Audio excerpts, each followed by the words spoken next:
I think I was very ambitious as a kid, but where I funneled my ambition, and this was like a kind of a snap judgment senior year of high school.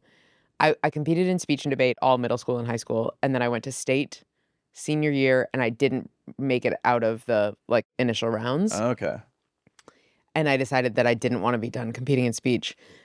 And my shitty little college had a kind of shitty little speech and debate team. That's a world I know nothing about, speech and debate. Yeah. Yeah. And it like so shaped me. It made me who I am. Whoa. Yeah, in so many ways. Do you think that's where you got the comedy bite a little, as far as like you enjoyed speaking on stage, being like coming up with things on the fly? I will say the that power of it. Yeah. Yeah. So after I got laid off from Target, I was like, okay, I'm going to take one improv class, one sketch class, and do one stand-up open mic as a cool. I'm just going to test it. And I thought that I would hate the stand-up open mic. I thought I would just be like, check it off the list. I did it. Yeah, yeah. Can't say what if I missed something great. And within 30 seconds of the first open mic, I was like, oh, this is speech. This is the thing I've now competed in for 10 years that I have a lot of trophies saying I'm good at and that I really, really love and like have dedicated my whole brain to for a decade. Cool. And so that does feel very symbiotic. What were those mics like in Minneapolis? Oh, the one mic. Well, they had audience. That's the thing. Yeah. It's a small enough scene. You remember that? I started doing mics in Nashville where I went to school. Yeah. And there were like crowds. Yeah. So it did feel really cool. Oh, it but feels I like was a show. saying probably the worst shit you've ever heard. Not inappropriate. Slurs. Yeah. I was like, okay, which one haven't we hit? Yeah. Yeah, no, it was like probably the dumbest jokes. I couldn't even tell you much of my set back then. Can you remember any of your first set? I'm trying to remember. I remember doing like a bit about like Tinder because it had like just come out, but I don't remember what the point of it was. I mean, I was like 20.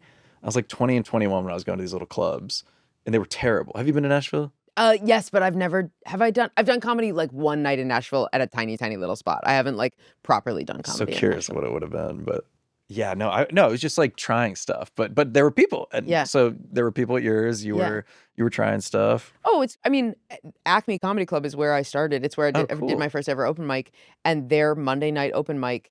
I think it's slacked off a little bit post pandemic, but their Monday open mic. It's a 275 seat room. And whoa. Where the mic is too? And at least half of the month, it would be sold out to the point that they are turning people. It was free. That's crazy though. But it would be a 2.5 hour mic, and it would be sold out. I mean, it was like legendary. And that's the first time I ever did stand up. So you're like 23 years old and you're getting up there. Yeah, 24. Yeah. Yeah. Damn. Yeah. And you didn't care. You weren't scared. You weren't like, I was very scared. I was very nervous. Okay. I made my boyfriend at the time come with me the 2 weeks prior and sit and watch the mic. And you just get like 5 minutes? 3. Wow. And if you put a star by your name to say you've never been at the mic before, you automatically get up. You're guaranteed. So you can like plan. That's very cool. I don't know if there's a lot of that in New York ever. Like I feel like there aren't a lot of rooms where there's like an audience that's not just the comedians for a mic. No. Yeah. Totally. Anyway, so you're doing that. And there was a workshop at a club in St. Paul where there would be like a 2-hour workshop before, and you would get 7 minutes to use however you wanted. Mm-hmm.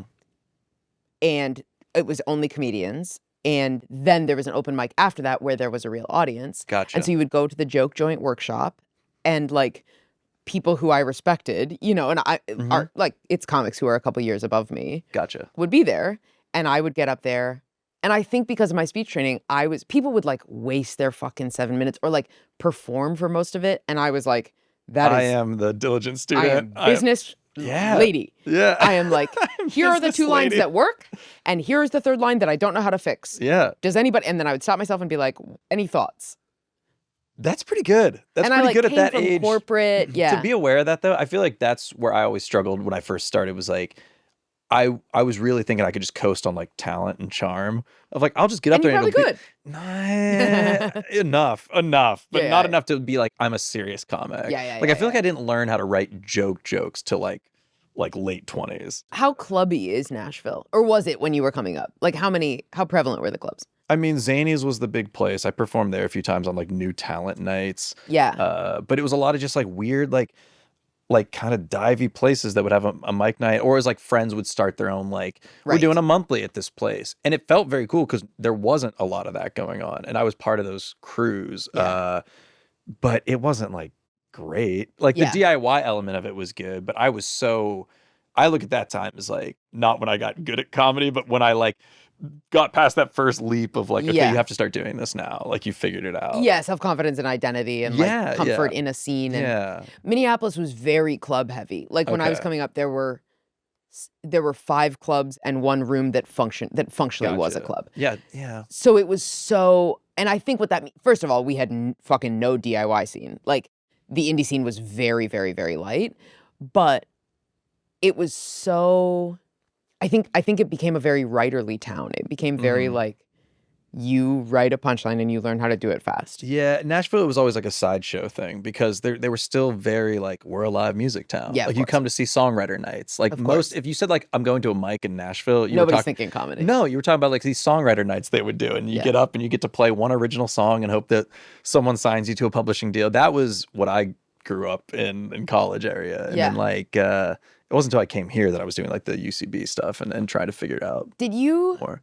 want to be, when did you figure out that you wanted to be in comedy? Sorry to interview you. Also, No. sorry to the listeners who already probably know this answer. No, that's I appreciate it. I was like a huge fan, and I was a huge fan of late night. I was a huge fan of like SNL, stand up, yes, but not that much. Like I watched all the stand ups and stuff growing up, but Yeah. like it wasn't till like college when I started doing sketch comedy. I did like a big sketch show at my school, and then I wrote and directed it one year, and like that was when I was like, okay, this is it. And then I interned at Letterman, Okay. and that got me here. Okay. And then I was like, well, this is it. And then I'm going to graduate, and then Yeah. they're going to see I'm the funniest boy in America, and they're going to offer me a job. And it didn't play out that way, but Sure. like, but then Yeah. I was at least in the world, and I knew people who wrote jokes for Letterman. So it So was you like, were never, you weren't in Nashville being like, maybe somebody will spot me as a country music star. not really. No. Oh, not as a country music star. Definitely not. Or, okay. Yeah, that would have been a weird. Well, that would have been a weird spot for someone to see me doing. Yeah. comedy. No. Yeah. Well, I guess my question is like, did you ever want to be a capital M musician with no connection to comedy That's whatsoever? the identity crisis. Yeah, a little bit when you're not too far off base. Yeah, I came down too hard on that. It's pretty like. Thank you. Yeah. Because Thank you for admitting when you were wrong. It is a big part of my life. Like I still write music for Yeah. things, and I wrote music at Fallon, which we Yeah, can yeah. talk about. I just never made a go. Like when I went there, I played in bands, but I was also kind of like dabbling in stand up, and it was Yeah. I was feeling the pull towards that more. Yeah. Because I think it was the first time I was exposed to people who were like, "Oh, you're fucking musicians. You guys are career." Sure. And I was like, "Damn, I know I can like play and write," but I was sort of like, "Can we just like make some jokes and have like?" I sort of was always leaning towards like the funny of it all, Yeah.